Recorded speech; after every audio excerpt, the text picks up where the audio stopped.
Welcome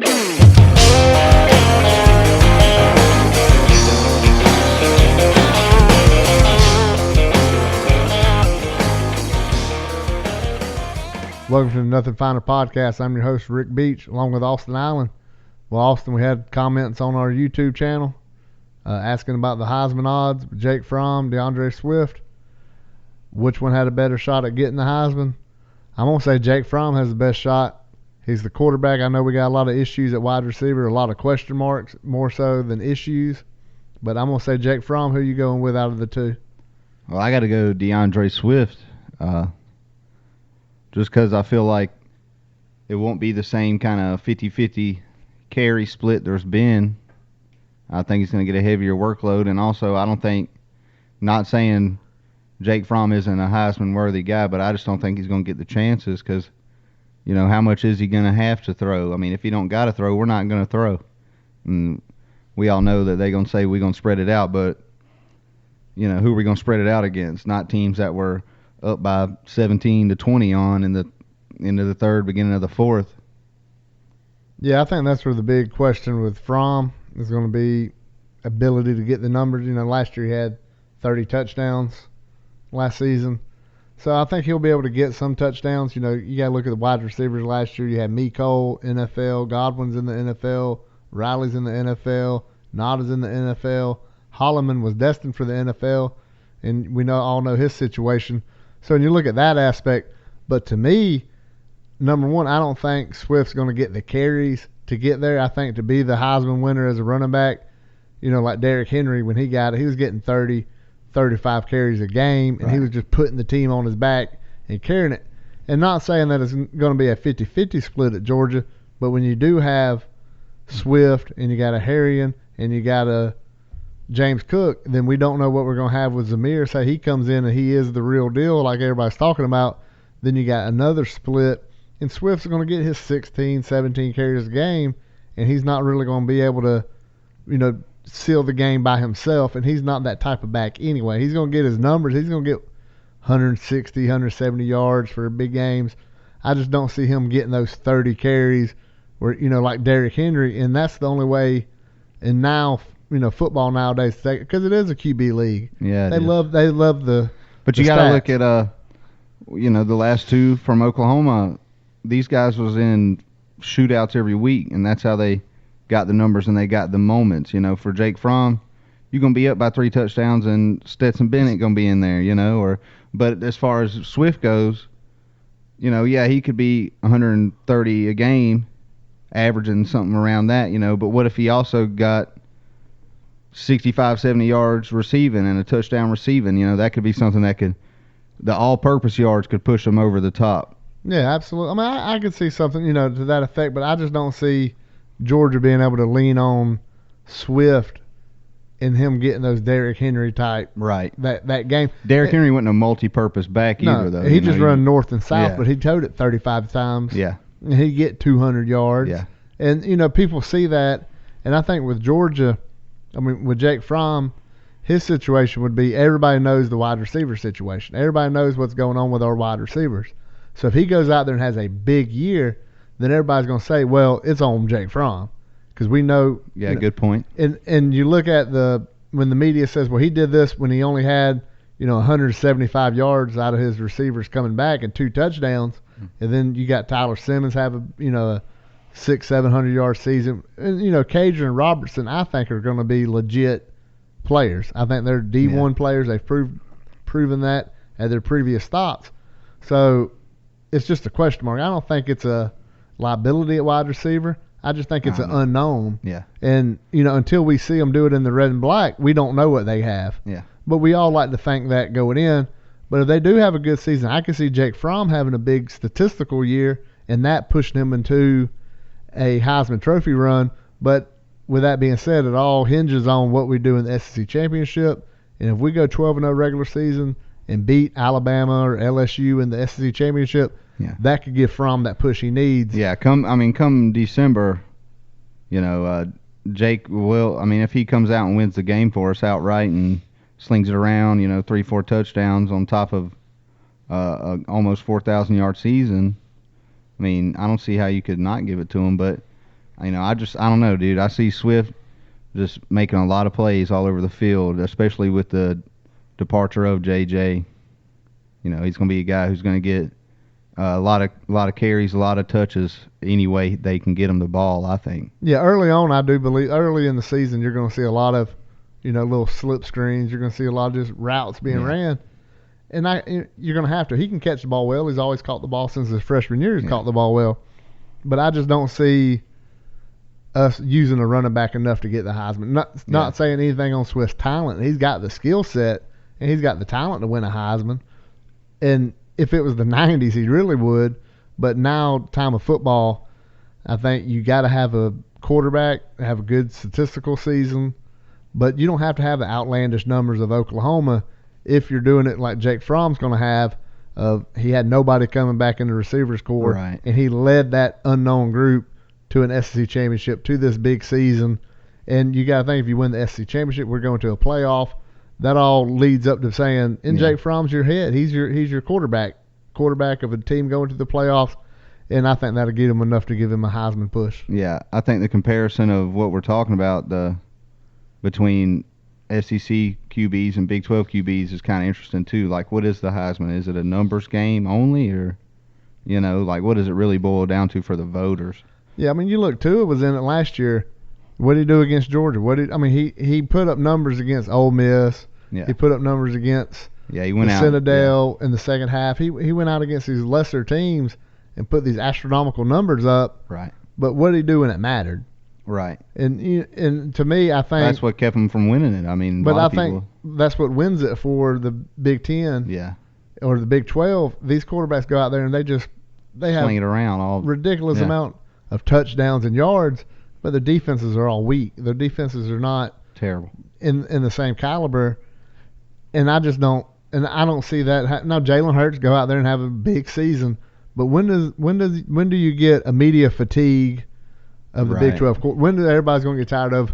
Maybe it's not the quarterback. Right. Maybe it's the fact it's Oklahoma. Right. Maybe it's the system. Yeah. And I think after a while, already media might not be tired of it, but fans are tired of Oklahoma quarterbacks winning these highs because it's just because you're scoring. You got to score 50 points to win every week. It doesn't mean you're more talented than a guy who's only got to score 30.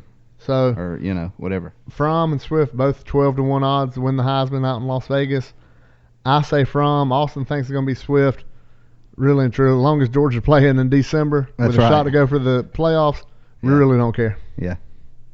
Another off-season topic that's always a hot-button issue for Georgia fans. We ain't tackled it yet in 14 episodes. Let's tackle this whole black jersey debate that always comes up. We saw the picture on Twitter. The 150-year patch was on the red, on the black. Slick. Then they slid it in on the black jersey. People saying, well, they wouldn't have put the patch on there if they're not planning to use it. We all know Kirby uses the black jersey for recruits. We know what he said last season as far as not having any intention of using it for a game.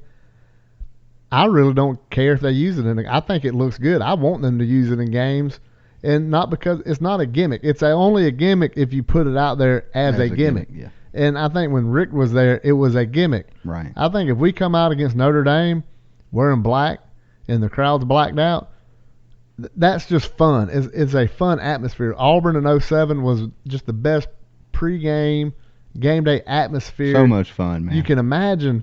And, yeah, Alabama game in 08, we didn't lose that game because of black jerseys. Because of the black jerseys. No. We've lost like 3 in a row with Alabama wearing red jerseys. Yeah. Do we ban the red? And Georgia fans have a history of this. 1987, we played Clemson in Clemson. We wore red pants. We got beat. We ain't wore the red pants since. It's it's just asinine it really to me gets on my nerves. To believe it on. Well, it's the black jersey. We can't wear it. We wore them against Louisiana Lafayette, and that wasn't no big deal. It was a 12 o'clock kickoff. Right. But I don't see no problem with wearing the red jersey. I don't see what people are holding on to. I don't get the tradition argument with our uniforms because we haven't had these uniforms forever, bro. Yeah. We've had the oval G, the power G. It came with Dooley in 64. Before that, we had a block G. The silver breeches came in the 80s. Now we wear gray pants and don't even wear the... Yeah, even the Bulldogs changed. And the Bulldogs changed. They got the and secondary the stripe logo. package on the helmet has changed. In the 90s, Jim Donnan came in, added a black stripe on the helmet, and took off the stars on the back. Yep. And then you got Rick came in and Put the bones on put the back. the bones on the back. Kirby took the bones off. And so you're looking. You've had in the last 25 years, we've had 3 different helmet packages. Think about the jerseys, the numbers. We had the black numbers with the red background. Then we had you had the black numbers with the shadow in the 90s. Then we had the block numbers in the early 2000s. Now we got the round. So what is this tradition everybody talks about with our uniforms? That really, how about the white pants we had in the 70s? Yeah. It's just, I don't understand what people are saying. Well, that's not tradition. Yeah. No, Alabama they've wore them helmets with the numbers on it forever. Yeah. Okay, the New York Yankees have had that blue hat with the white NY on it. That's tradition. Yeah. That, to me, is somebody that they stick with tradition. Yeah. As long as the power G's on the helmet, I think the rest of it's fair game. Yeah, I think the G looks really good. It's beautiful. We got the best looking helmet in college football. By far. So I think if you want to do a different jersey combo, I would love to see the red pants and the white tops on the road. Yeah. I think that would look Black incredible. pants. I like when Black they did that in the Outback Bowl with Bobo and Hines Ward. Yeah. That was awesome. We beat the crap out of Wisconsin. Yeah, white Now, top with black pants. That The was next slick. season we came out, we went black pants, red top in Jacksonville. Looked hideous. Yeah. 09, we did the black helmet. All red. Well, that was in 2011. We went to the Pro Combat. 09, we went black pants, black helmet, white top, looked like Grambling. Yeah. And really, the uniforms look bad when you get your butt kicked in. Yeah. But I didn't like that pack. I think the red helmet with black pants would look great. Yeah. They did it the one time with Donnan. I didn't have no issue with it. Sometimes you pick a uniform and it hits. Yeah. Okay, look at all the crap Notre Dame does. They go through all these once a year. They have a crazy game where they wear a funky uniform, and sometimes it looks pretty good. Most of the time, it looks like crap. I'm not expecting Georgia to do that. We know the black jersey looks smooth with the gray pants, red helmet. It looks good. So use it. I think the red helmet, red pants, white top would look good. Use it. And I don't understand why people want to hold on to this tradition that it's not really there. It's like it's made up in the Georgia fan base that this is a tradition. You don't see Alabama changing it. We're not Alabama. We're not Penn State. We're not USC. They have stuck to that uniform forever. As far back as I could ever think about when I watch a video. Always. But you go watch Georgia videos from 50 years ago, and there's a different uniform than what they got going on now. Yeah. So I don't get the tradition on that. And then you're looking at who you looking out for with the tradition. You going to look out for a 17-year-old recruit or a 70-year-old booster? Yeah, that's where I get into it is, who you trying to please? The guys who are wearing the uniforms or, people who are watching it and they get on Twitter and gripe or complain. And, for me, I think it's more important to the kids that they, it's something I've learned throughout playing sports as a child and everything. When you look good and you feel good, you play better. And that's just the truth to it. Now, we've come out on the short end of the stick while wearing uniform combos, different ones. And I think that's a lot of the reason why Georgia fans kind of hold on to that superstition about not changing it. But what have we really won while wearing our normal uniforms? Look at the Bama game in 08 when we got smoked at halftime. Yeah. But look at the Bama game in 2015. Right. Was that much better? Exactly. We lost 38-10. Exactly. Was that much better than the 41-30? Yeah, that's what I'm saying. And I think I get it because you're holding on to that pain from those games, and I feel it, but I don't think it comes down to the uniforms. I think it all.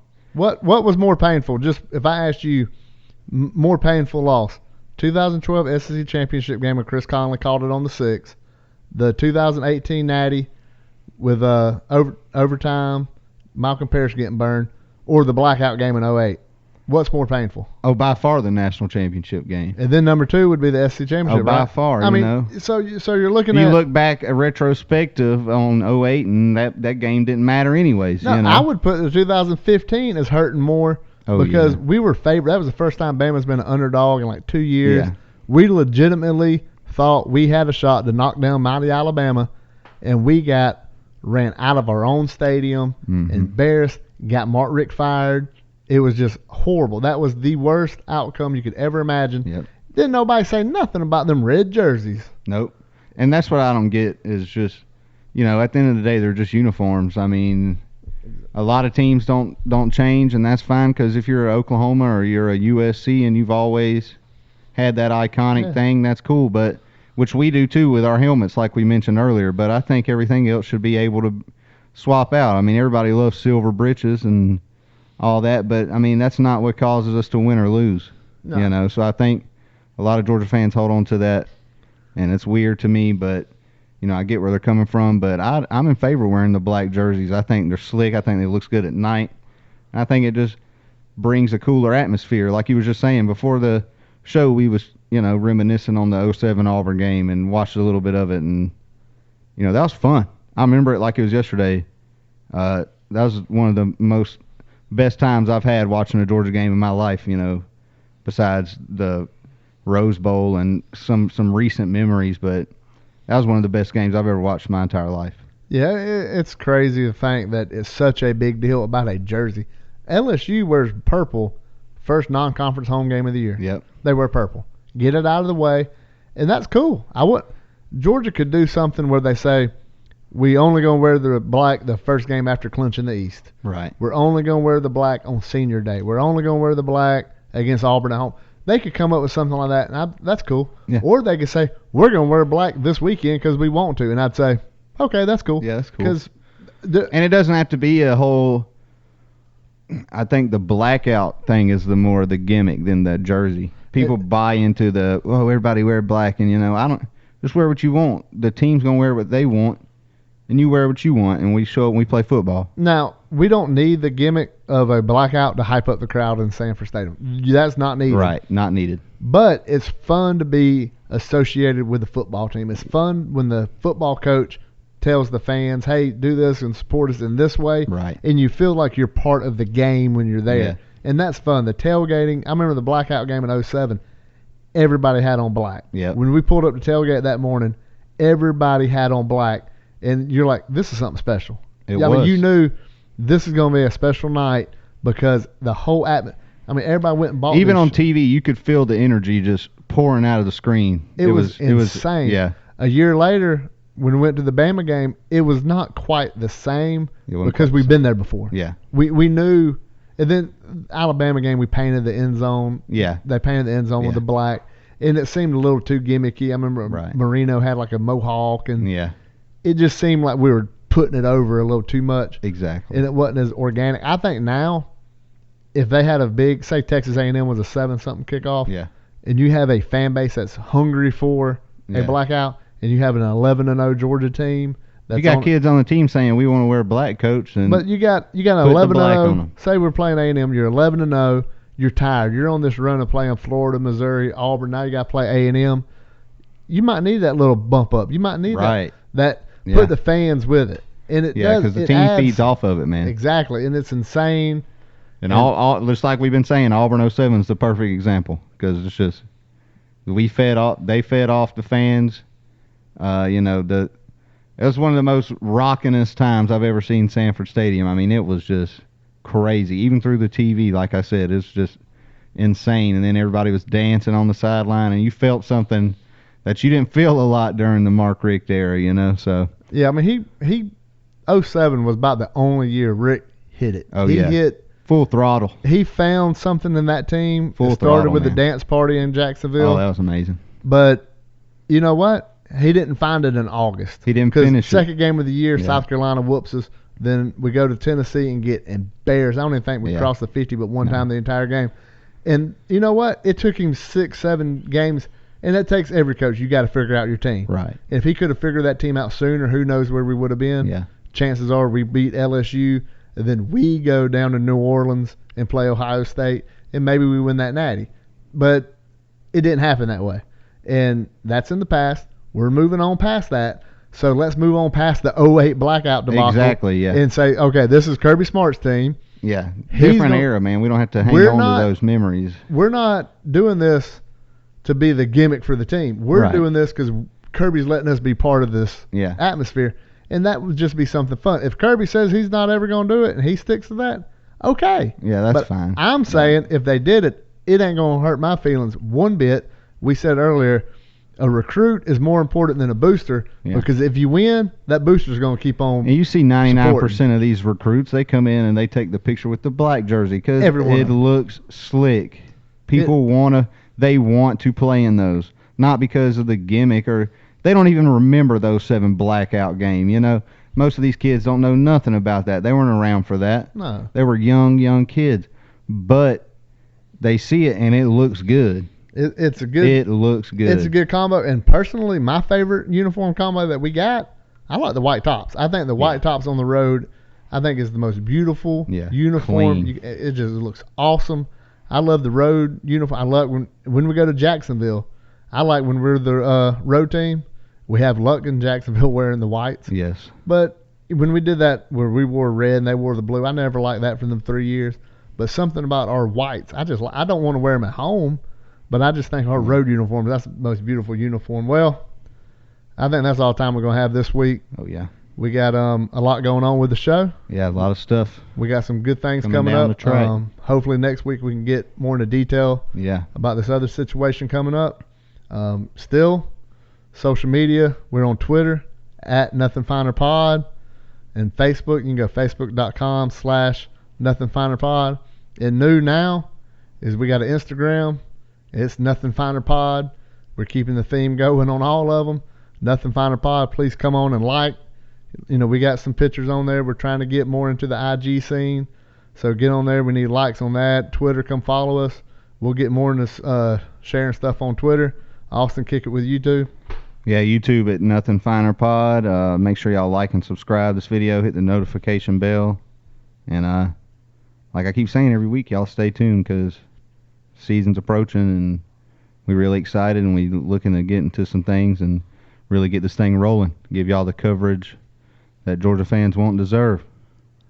All right. Well, I ain't got anything else. We're going to leave you with some Scott Howard. Go Dogs. Second down, 8 from our 17. Swift is in. DeAndre breaks through the hole. Swift's got running room. Swift's got to go. All he's got to do is outrun 5 blue shirts chasing him. 30, 20, 10, 5. Touchdown, Swift. Kentucky loaded the box, and the danger with that is if you can get clean to the second level, there's nobody there. And DeAndre Swift, we've been saying it, that young man is full speed once again.